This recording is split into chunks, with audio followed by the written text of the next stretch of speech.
নমস্কার। আমার বাগানের মধ্যে প্রচুর পরিমাণে ঘাস হয়ে রয়েছিল। তো আজকে সব পরিষ্কার করে নেওয়া হয়েছে। দেখুন এই যে আজকে অনেক পরিষ্কার করার পর মোটামুটি ভালোই দেখা যাচ্ছে, গাছগুলো পরিষ্কার দেখা যাচ্ছে। মালটা কমলা প্রজাতির অনেকগুলো গাছ এখানে পটে বসানো হয়েছে।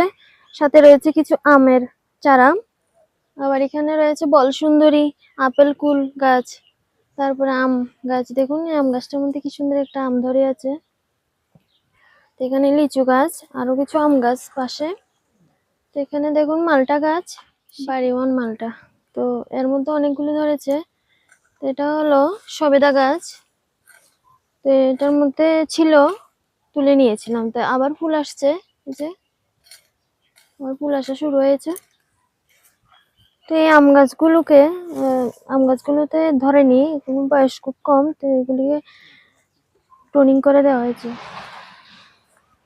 কি সুন্দর কচি কচি পাতা বের হয়েছে দেখুন। সাথে দেখুন লেবু গাছ, লেবু গাছে লেবু ধরেছে।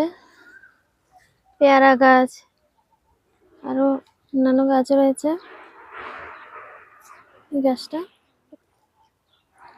যে মালবেরি ধরে আছে,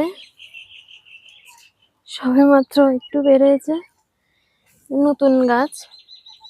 তো ভবিষ্যতে আশা আছে যে আরো ধরবে। যে কাঁঠাল, পিঙ্ক জাতের কাঁঠাল।